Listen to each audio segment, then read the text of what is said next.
You said before the fight, if it goes to the ground, I'm going to choke him. You were actively hunting that choke. What would that have been like? Had you gotten that choke, would it be some kind of, I don't know if vindication's the right word, but some kind of affirmation of the training that you've been doing up until this fight?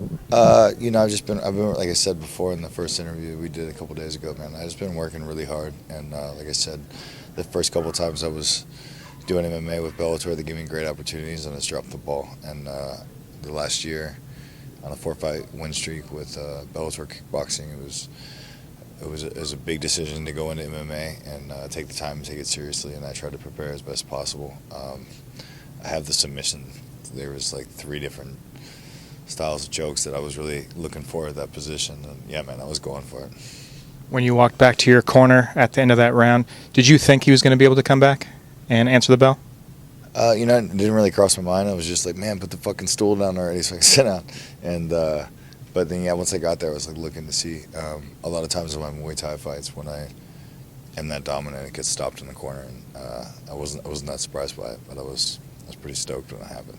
What was the sense of relief when you found out the fight had been stopped? You had won your first MMA win in 4 years. What was the feeling like? It was just like satisfaction, you know. Like I said, I've been working really hard, and there was a lot of pressure on me to perform tonight. And shout out to Will Morris for taking a fight with me on 2 weeks' notice. You know, I was really impressed with it, and he took some really big shots. You know, the uppercut that I hit at the end was really hard.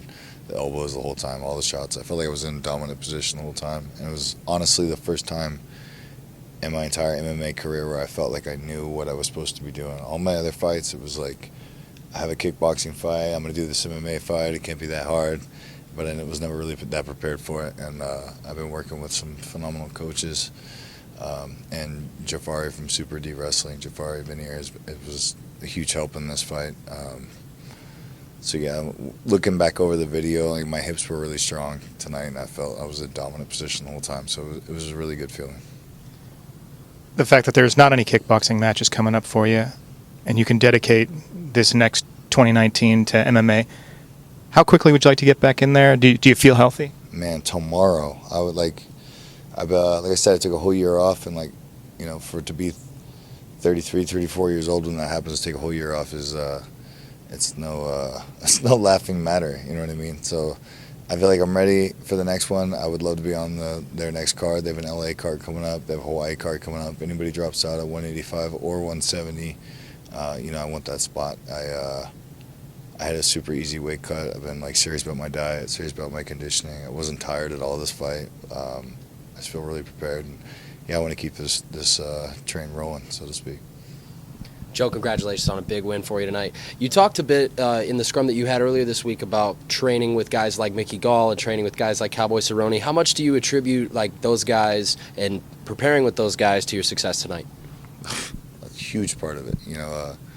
Jafari Veneer with Super D Wrestling was super helpful with my hips and my overall wrestling. Mickey Gall and Eve Edwards and Jason Manley and Bamba, Guillermo Vasconcelos has been my training partner for over 2 years now. And it was actually really nice to be in there with a guy that wasn't a world-class black belt beating my ass. It was nice to see where you actually level up, because these guys are all killers. And I wanted the Darce. I was looking for that, and for Mickey, and everybody was talking about the submissions. I think I'm past the point of the kickboxer that's just going to get taken down and get dominated. I know where I'm doing. I know where I'm supposed to be, and I attribute all of that to them.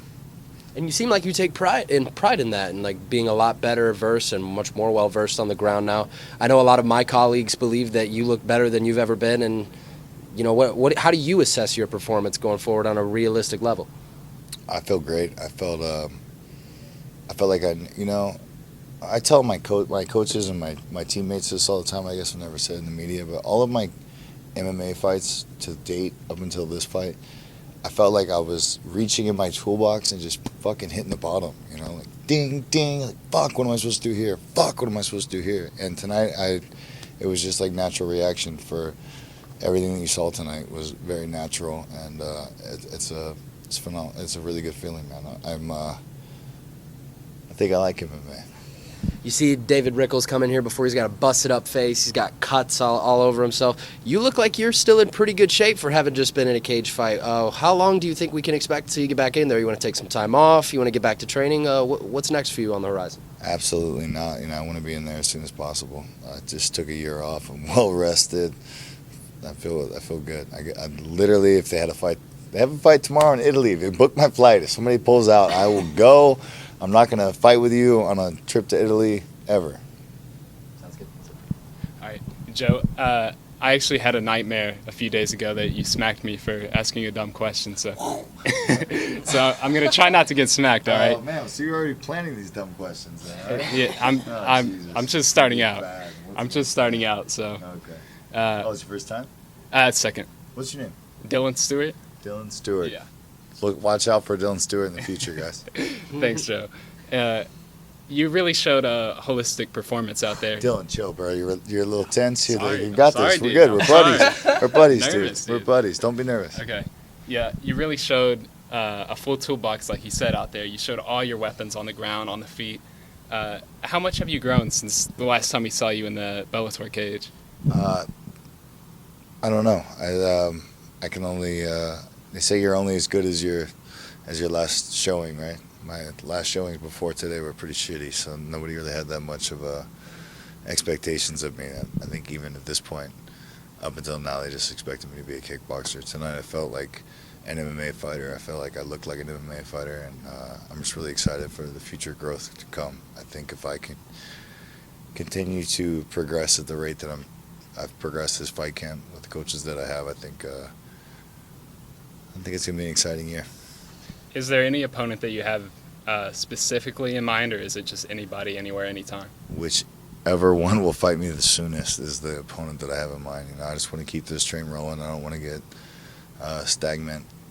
Like I said, it's when you're fighting to take care of your family and worried about your career and what comes next. A year off is very stressful, and I want to stay busy. I want to stay in shape and keep progressing. I think now you guys see I'm serious. Keep giving me opportunity to see how far I go. His corner pulled him out of there at the end of the first round. Would you have rather finished him yourself, or does it feel all the same to you? It feels good regardless. I think again, Will Morris taking a fight with me at a heavier weight class on 2 weeks' notice. I'm glad that he got out of there. We spoke afterwards. He's got like some staples in his head and whatnot. I don't know what's going on with his shoulder, but there's no need for him to get hurt. I think this is a great. He took it really tough. I told him, man, I made my name in kickboxing by taking fights where we weren't supposed to take them. Sometimes they pay off, sometimes they don't. But for him to be able to show what he showed and come out without any injuries was the important thing tonight. And I think that I showed what I needed to show, and he showed who he is, and it was a good result. And You like that one? I heard that. You like that one, huh? Yeah. why do you think that in boxing it's more common for corners to stop fights than what we see in MMA, where corners very rarely pull their fighters out of there? I think with boxing, you have it's just I've been in the boxing game, I've been in the kickboxing game, I've been in the MMA game, and boxing. No offense to the boxing fans, there's a lot of padded records and a lot of guys. It's very, very important to have a 22-0 record. You see every time on HBO or any network, for that matter, you see somebody's has got to go. Well, there's a reason why they've got 25-0 record. They've been padded records and stuff. And when that happens, for the safety of your athlete, you need to throw in the towel. I think with MMA, well, especially with Bellator, they have great matchmaking here, and they make the right fights. So it's rare that you see a one-sided fight where it's a coach feels the need to save their fighter. But I'm glad they did, and I'm glad Will Morris will be fighting another day. I believe I read somewhere that you said that you're all in with MMA now because kickboxing wasn't financially sustainable anymore. Why do you think kickboxing hasn't ever made it big here in America? It's not. I think there's too much emphasis, and it's probably my fault talking about financials with kickboxing. It's just I feel like I've been kickboxing since I was 15 years old.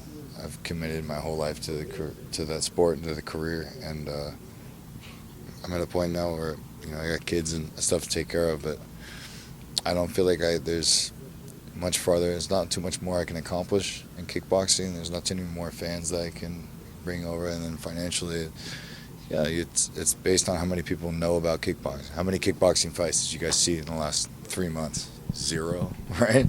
How many kickboxing names do you know besides Joe Schilling? Go ahead, I'll wait. Rico Verhoeven. The heavyweight world champion. Simon You know what I'm Marcus. saying? Simon Marcus. How'd that go? How'd that go? How do you know Simon Marcus' name? Because you fought him. Thank you. Next question. That's all I got. Awesome. Thanks, Joe.